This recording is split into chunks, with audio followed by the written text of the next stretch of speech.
Ang batang si Payoli at si Krishna.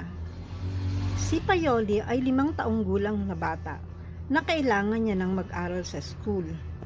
Pero ang kanilang bahay ay napakalayo sa eskwelahan. Kailangan pang tumawid muna sa gubat. Kaya kahit na ganun kalayo ang kanyang paaralan, ay kailangan pa rin niya mag-aral. Sa unang araw niya sa eskwelahan, sa kanyang pagbabalik sa bahay, tinanong ni nanay niya, "Payoli, kamusta ang iyong araw ng pag-aaral sa eskwelahan?" Ang sagot naman ni Payoli, "Nay, napakaganda po sana na mag-aral ako sa umaga, papunta sa eskwelahan, at sa eskwelahan ay napakasaya ko dahil marami akong natututunan at marami akong kaibigan. Ngunit pagpapauwi na ako at daraan sa gubat, natatakot ako, Nay, kasi dumidilim na. Tapos, dami kong naririnig na mga tunog ng hayop. Iba-ibang tunog ang naririnig ko, nakakatakot. Yun, paano po kaya yun? Natatakot ako talaga pagpapauwi na." Ang sagot naman ni nanay niya, "Ganitong gagawin mo. Pagkapapauwi ka na, o kaya pagkadaraan ka sa gubat, lagi mong tatawagin si Krishna. Dahil si Krishna ay kaibigan natin. At kung siya ay tatawagin mo lagi, di ka na matatakot." Ganun nga ang ginawa ni Payoli. Kinabukasan, sa kanyang pag-uwi at dumidilim na sa gubat, ay tinawag niya si Krishna. "Krishna! Krishna! Nasaan ka? Krishna! Nasaan ka? Magpakita ka sa akin," sabi niya. Walang Krishnang nagpapakita. Hanggang talagang dumidilim na, lumalakad si Payoli. Iyak na siya, umiiyak na siya. "Krishna! Krishna! Natatakot ako, nasaan ka na?" At maya-maya ay lumitaw si Krishna sa kanyang harapan. Ang ganda ni Krishna. Dark yung kanyang complexion. Medyo maitim ang kanyang balat na parang namumuong ulan sa cloud, sa ulap, ganun, bluish. Pagkatapos, merong bell sa kanyang paanan, merong pikak sa kanyang ulo, sa kanya nakaipit sa kanyang mga buhok. Ang ganda ng mga mata niya. At tuwang-tuwa si Payoli dahil nakita niya si Krishna. Kakaibang pakiramdam talaga ito. Simula nun, araw-araw ay masaya na si Payoli sa pagpunta sa eskwelahan at sa pag-uwi sa kanyang tahanan, kahit daraan pa siya sa gubat. Araw-araw ay nagpapakita sa kanya si Krishna. At habang naglalakad sila ay naglalarong dalawa, makikipag-usap sa kanya. Hanggang ihahatid pa nga siya ni Krishna malapit sa kanyang tahanan. Kaya tuwang-tuwa talaga si Payoli araw-araw. Magkakatapusan na ng eskwelahan. Noong araw, ang mga guro ay hindi naman binabayaran. Pero sa katapusan ng eskwelahan, sa katapusan ng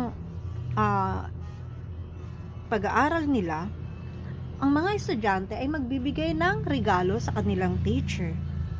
Kaya nagkaroon na naman ng problema si Payoli. "Nanay, ano po bukas ang bibigay kong regalo para sa teacher?" Sabi ni nanay, "Napakahirap lamang natin, anak. Meron akong pitchel dito, lagyan na lamang natin ng gatas. Yun na lamang ang ibigay mo para sa iyong teacher." Ganun nga ang ginawa ni Payoli kinabukasan. Dala-dala niya yung pitchel. Ingat na ingat siya. Nahawak niya yung pitchel. At pagkatapos, magpapapunta na siya sa gubat, ay tinawag niya si Krishna. "Krishna! Krishna!" Sabi ganun. Lumitaw si Krishna. Pagkatapos, sabi ganun ni Krishna, "Ano yung dala-dala mo?" "Pitchel, Krishna, na merong lamang gatas. Gusto mo, tikman mo?" At tinikman nga ni Krishna ang daladalang gatas ni Payoli.